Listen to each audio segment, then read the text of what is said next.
Hello friend, टीचमेट में आपका स्वागत है। बीपीएससी प्रधान शिक्षक परीक्षा जो कि 22 दिसंबर को आयोजित होने वाली है, उसमें करेंट अफेयर से संबंधित 10 अंक के प्रश्न पूछे जाएंगे और ये सभी प्रश्न आपको राष्ट्रीय स्तर के होंगे, यानी जो नेशनल न्यूज है उस लेवल के ही होंगे। तो आज के इस वीडियो में हम लोग बात करेंगे कि भारत सरकार के जो आगामी लक्ष्य हैं उनके बारे में, और किन किन राज्यों के किन किन उत्पादों को जीआई टैग प्राप्त हुआ है, और खनिज उत्पादन में भारत में प्रथम कौन सा राज्य है, और विश्व में कौन सा देश उस खनिज उत्पादन में प्रथम स्थान पे है। इन सब चीज़ों पर आज हम चर्चा करने वाले हैं। तो चलिए शुरू करते हैं आज का अपना सेशन। भारत सरकार ने कालाजार को पूरी तरह समाप्त करने का लक्ष्य रखा है, तो ये 2023 तक। आपको ये भी ध्यान रखना है कि WHO ने इसके लिए 2030 तक का लक्ष्य रखा है, यानी कालाजार को पूरी तरह से समाप्त करने का जो लक्ष्य है WHO के द्वारा, वर्ल्ड हेल्थ ऑर्गेनाइजेशन के द्वारा 2030 तक रखा गया है, जबकि भारत सरकार ने इसको 2023 तक ही समाप्त करने का लक्ष्य रखा है। नेक्स्ट है कि दिल्ली मुंबई एक्सप्रेस वे को पूरा करने का लक्ष्य कब तक का है, तो ये 2023 तक का है, यानी दिल्ली और मुंबई के बीच में जो एक्सप्रेसवे का काम चल रहा है वो 2023 तक पूरा करना है। नेक्स्ट है उर्वरक क्षेत्र में आत्मनिर्भर बनाने का लक्ष्य, ये भी 2023 तक है, यानी नेक्स्ट ईयर काफ़ी सारे लक्ष्यों को पूरा करना है।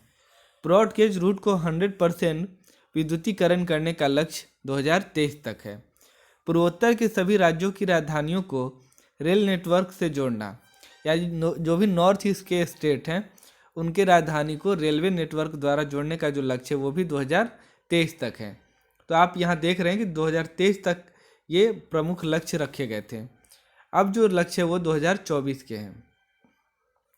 कृषि में शून्य डीजल उपयोग तथा नवीकरणीय ऊर्जा के इस्तेमाल का लक्ष्य, ये 2024 का है, यानी सरकार का लक्ष्य है कि 2024 से कृषि में डीजल का उपयोग न हो, बल्कि सौर ऊर्जा से सोलर पंप द्वारा खेती के कार्यों को किया जाए या नवीकरणीय ऊर्जा द्वारा कृषि में कार्यों को किया जाए। सबके लिए आवास मुहैया कराना, पहले यह लक्ष्य 2022 तक था, अब इसको बढ़ा करके 2024 कर दिया गया है। आपको पता है बीच में कोविड के कारण काफ़ी सारे प्रोग्राम में डिले हुआ है, और इसके कारण सबके लिए आवास या प्रधानमंत्री आवास योजना के तहत जो है सबको आवास उपलब्ध कराना, ये जो लक्ष्य है ये 2024 तक कर दिया गया है। नेक्स्ट है डिजिटल रेडियो लॉन्च करने का जो लक्ष्य है वो 2024 का है। नेक्स्ट है हर घर में नल से जल या स्वच्छ जल की आपूर्ति का भी लक्ष्य 2024 तक रखा गया है, यानी 2024 तक भारत के हर घर में स्वच्छ जल की आपूर्ति करने का लक्ष्य रखा गया है। नेक्स्ट है सड़क दुर्घटनाओं से होने वाली मौतों को 50% तक कम करने का जो लक्ष्य है वो 2024 तक रखा गया है। काफ़ी महत्वपूर्ण एक यहाँ पॉइंट है कि भारतीय अर्थव्यवस्था को $5 ट्रिलियन इकोनॉमी बनाने का जो लक्ष्य रखा गया है वो 2024-25 का है। आपसे पूछा जा सकता है कि भारतीय अर्थव्यवस्था को $5 ट्रिलियन इकोनॉमी बनाने का लक्ष्य किस वर्ष रखा गया है, तो वो होगा जैसे 23 से 24, 24 से 25, 25 से 26, ऐसे। तो सही जवाब हो जाएगा 24 से 25, इसको ध्यान रखिएगा। नेक्स्ट है सभी गांव में ऑप्टिकल फाइबर बिछाने का जो लक्ष्य है वो 2025 में रखा गया है। अब यहाँ से आप ध्यान रखेंगे कि ये सब दीर्घकालीन लक्ष्य अब आ रहे हैं। सभी गांव में ऑप्टिकल फाइबर बिछाने का लक्ष्य 2025 में रखा गया है, और भारत को टीबी मुक्त देश बनाने का लक्ष्य भी 2025 तक रखा गया है। पेट्रोल में एथेनॉल को 20% मिश्रित करने का लक्ष्य 2025 तक रखा गया है। अब जो लक्ष्य हैं वो सब 2030 के हैं, जैसे 100 मीट्रिक टन कोयला गैसीकरण प्राप्त करने का लक्ष्य, ये 2030 तक रखा गया है। 500 गीगावाट अक्षय ऊर्जा प्राप्त करने का जो लक्ष्य है ये 2030 का है। 280 गीगावाट सौर ऊर्जा प्राप्त करने का जो लक्ष्य है ये भी 2030 का है। तो आप ध्यान रखेंगे कि जो 500 गीगावाट अक्षय ऊर्जा है, यानी कि नवीकरणीय ऊर्जा से प्राप्त करने का लक्ष्य ये भी 2030 का है, और 280 गीगावाट जो है सौर ऊर्जा प्राप्त करने का लक्ष्य है वो 2030 का है। इस क्वेश्चन को एक अलग तरीके से भी पूछा जा सकता है कि 2030 तक भारत सरकार कितना गीगावाट अक्षय ऊर्जा प्राप्त करने का लक्ष्य रखी है? तो सही जवाब हो जाएगा 500 गीगावाट। या इस तरह से पूछा जा सकता है कि 2030 तक भारत सरकार सौर ऊर्जा द्वारा कितना गीगावाट ऊर्जा प्राप्त करने का लक्ष्य रखी है? तो वो 280 गीगावाट हो जाएगा। नेक्स्ट है कि वर्ष 2030 तक भारत को विश्व की तीसरी सबसे बड़ी अर्थव्यवस्था बनाने का लक्ष्य रखा गया है। तो हो सकता है ये पूछा जाए कि किस वर्ष तक भारत को विश्व की सबसे बड़ी अर्थव्यवस्था बनाने का लक्ष्य रखा गया है? तो वो है 2030। तो ये काफ़ी इम्पोर्टेंट है, आप इसको ज़रूर याद रखिएगा। ये जो है आपको काफ़ी इम्पोर्टेंट पॉइंट है, इसको आप ज़रूर ध्यान रखें कि विश्व की तीसरे सबसे बड़ी जो अर्थव्यवस्था है वो 2030 तक बनाने का लक्ष्य रखा गया है भारत को। नेक्स्ट है कि सेवा क्षेत्र में $1 ट्रिलियन निर्यात का लक्ष्य रखा गया है 2030 तक। और अगला है कि कुल कार्बन उत्सर्जन में 1 अरब टन की कमी लाने का लक्ष्य रखा गया है वर्ष 2030 तक। भारत से पूर्ण रूप से मलेरिया उन्मूलन का जो लक्ष्य है वो भी आपको 2030 तक का रखा गया है। नेक्स्ट है कुल वाहन में 30% इलेक्ट्रॉनिक वाहन करने का लक्ष्य, ये भी 2030 तक रखा गया है। HIV एड्स को खत्म करने का लक्ष्य भी 2030 तक रखा गया है। नेक्स्ट है भारतीय रेलवे को नेट जीरो कार्बन एमिशन या ग्रीन रेलवे बनाने का लक्ष्य भी 2030 तक का है। ये भी आप काफ़ी इम्पोर्टेंट पॉइंट है, इसको ध्यान रखेंगे कि भारतीय रेलवे को ग्रीन रेलवे बनाने का जो लक्ष्य है ये 2030 तक का रखा गया है। आप यहाँ पर इसको ध्यान रखें इस पॉइंट को कि भारतीय रेलवे को 2030 तक नेट जीरो कार्बन एम्बिशन या ग्रीन रेलवे बनाने का लक्ष्य रखा गया है। नेक्स्ट है हाइड्रोफ्लोरोकार्बन HFC यानी जो होता है, इसके उपयोग को 80% तक कम करने का लक्ष्य 2047 तक रखा गया है। तो ये भी काफ़ी महत्वपूर्ण है, ये काफ़ी दीर्घकालीन लक्ष्य है। भारत को ऊर्जा स्वतंत्र बनाने का जो लक्ष्य है वो भी 2047 तक रखा गया है। आप इसको भी अच्छे से याद रखें कि 2047 में, यानी 1947 से 2047 जब हम अपना 100वां स्वतंत्रता दिवस मनाएंगे, उस समय भारत को पूर्ण तरह से ऊर्जा स्वतंत्र बनाने का लक्ष्य रखा जाएगा। यानी उस वर्ष तक हम लोग पूरी तरह से आत्मनिर्भर हो जाएंगे। ऊर्जा के मामले में किसी अन्य देश पर तेल के आयात करने के लिए या किसी अन्य कार्य के लिए हम लोग दूसरे देश पर निर्भर नहीं रहेंगे। नेक्स्ट है मुंबई शहर में शून्य कार्बन उत्सर्जन का लक्ष्य रखा गया है, तो वो 2050 तक। ये थोड़ा अलग है, आप इसको याद रखिएगा कि मुंबई शहर में शून्य कार्बन उत्सर्जन का लक्ष्य 2050 तक रखा गया है। और अगला है कि भारत द्वारा नेट जीरो का लक्ष्य 2070 तक रखा गया है। नेट जीरो का मतलब हुआ कि भारत जितना कार्बन डाइऑक्साइड उत्सर्जित करता है साल भर में, उतना ज़्यादा वो ऑक्सीजन भी उत्पन्न करेगा, जिसके कारण वातावरण में कार्बन डाइऑक्साइड की जो मात्रा है वो संतुलित रहे। तो ये लक्ष्य रखा गया है 2070 तक। तो आपको ये सारा जो PDF है ना वो डिस्क्रिप्शन लिस्ट में मिल जाएगा।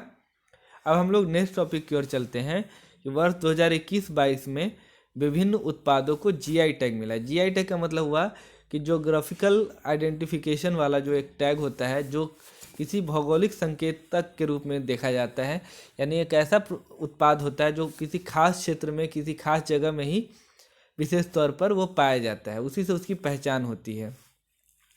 तो इन सब चीज़ को यहाँ पर हम लोग डिस्कस करने वाले हैं। जैसे दिसंबर 2021 में आपको मिथिला मखाना को GI टैग मिला है।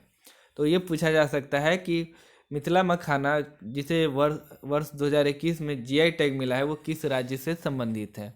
तो वो बिहार से संबंधित है। उसी तरह से नरसिंह पेट्टई नागस्वरम, ये जो संगीत वाद्य यंत्र है, ये तमिलनाडु से संबंधित है और इसे 2022 में GI टैग मिला है। अभी हाल ही में इसे GI टैग मिला है। नेक्स्ट है वाडा कोलम चावल जो है, आपको ये भी पूछा जा सकता है कि वाडा कोलम जिसे GI टैग मिला है वो क्या है? तो वो चावल है और ये महाराष्ट्र से संबंधित है। इसके बाद है एड्यूर मिर्च या कुट्टी अटूर आम जो है वो केरल से संबंधित है और इसको GI टैग मिला है। जीआई टैग मिलने का मतलब है कि कोई अन्य राज्य या कोई अन्य जो दूसरे क्षेत्र हैं उसका उत्पादन या बिक्री नहीं कर सकते हैं, बिना उसकी अनुमति से वो खास क्षेत्र ही उसका फ़ायदा उठा सकता है।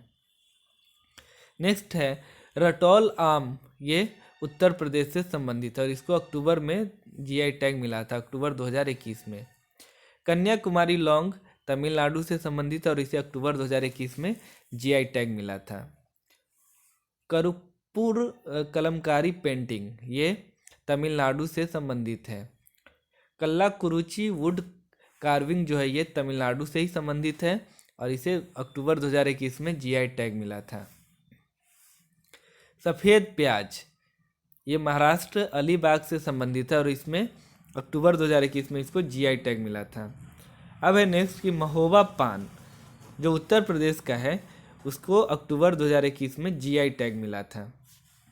क्वेश्चन आपको दोनों में से कुछ भी पूछा जा सकता है कि किस राज्य से संबंधित है या ये चीज़ क्या है। जैसे महोबा जो उत्तर प्रदेश का एक प्रसिद्ध जीआई टैग प्राप्त उत्पाद है, वह क्या है, तो वह एक पान का प्रकार है। या ऐसे इस तरह से आपको पूछा जा सकता है कि सोजत जो राजस्थान का एक प्रसिद्ध उत्पाद है जिसे हाल ही में जीआई टैग मिला है, वो क्या है, तो एक मेहंदी है। इस तरह से क्वेश्चन को चेंज करके भी पूछा जा सकता है। कुमाऊं का चूरा तेल, ये उत्तराखंड से संबंधित है और इसको भी जीआई टैग मिला है। मुनस्यारी राजमा, ये उत्तराखंड से संबंधित है। भोटियादन, ये कालीन है, ये उत्तराखंड से संबंधित है और इसको सितंबर 2021 में जीआई टैग मिला था। एपन, ये एक रंगोली का प्रकार है और यह उत्तराखंड राज्य से संबंधित और इसको सितंबर 2021 में जीआई टैग मिला था। रिंगल क्राफ्ट या शिल्प जो है वो उत्तराखंड से संबंधित और इसको सितंबर 2021 में जीआई टैग मिला था। तो हम लोग को इसमें मेनली ध्यान रखना है कि जो मखाना है, मिथिला मखाना, ये बिहार से संबंधित है और इसको दिसंबर 2021 में जीआई टैग मिला था। तो ये भी पूछा जा सकता है कि मिथिला मखाना को कब जीआई टैग दिया गया, तो दिसंबर 2021 में दिया गया। और अभी हाल ही में चूंकि ये नरसिंह पेट्टई नागस्वरम को जीआई टैग मिला है, तो ये भी इम्पोर्टेंट हो जाता है कि यह क्या है, तो ये एक तरह का संगीत वाद्य यंत्र है और यह तमिलनाडु राज्य से संबंधित है। इसके अलावा आप अन्य चीज़ को भी देख सकते हैं, जैसे महोबा पान है, सोजत मेहंदी है, एपन रंगोली का प्रकार है। जैसे पूछ सकता है कि अभी हाल ही में समाचार में एक चर्चित शब्द था टमटा उत्पाद, यह क्या है, तो यह तांबे के उत्पादन है और यह राजस्थान उत्तराखंड से संबंधित है। या चिन्नौर चावल, या किस राज्य से संबंधित है, तो ये मध्य प्रदेश से संबंधित है। तो ये सब जीआई टैग हैं और जिस उत्पाद को इसके अलावा आपको बिहार के अन्य उत्पाद है जिसको जीआई टैग पहले से प्राप्त है, जैसे जर्दालू आम है, उस तरह से कतरनी चावल है। तो ये सबको पहले से बिहार का ऐसा उत्पाद है जिसको जीआई टैग प्राप्त है। चलिए अब हम लोग नेक्स्ट सेक्शन में चलते हैं। हमारा अगला सेक्शन है कि खनिज उत्पादन एवं भंडारण में भारत के प्रथम राज्य, और यह खान मंत्रालय वित्त वर्ष 2021 के आंकड़े के अनुसार है। तो सबसे पहले है बॉक्साइट। तो बॉक्साइट के उत्पादन में उड़ीसा प्रथम है और इसके भंडारण में भी उड़ीसा प्रथम है। तो कह सकता है कि बॉक्साइट के उत्पादन में भारत का कौन सा राज्य प्रथम स्थान पे है, तो वो उड़ीसा है। नेक्स्ट है कोयला के उत्पादन में भारत का कौन सा राज्य प्रथम है, तो वो है छत्तीसगढ़। तांबा के उत्पादन में मध्य प्रदेश भारत में छत्तीसगढ़ है और तांबा का सबसे ज़्यादा भंडारण राजस्थान के पास है। नेक्स्ट है कि कच्चा तेल का सबसे ज़्यादा उत्पादन राजस्थान से हो रहा है और इसका सबसे ज़्यादा भंडारण है असम में। नेक्स्ट है हीरा, सबसे ज़्यादा उत्पादन मध्य प्रदेश में हो रहा है।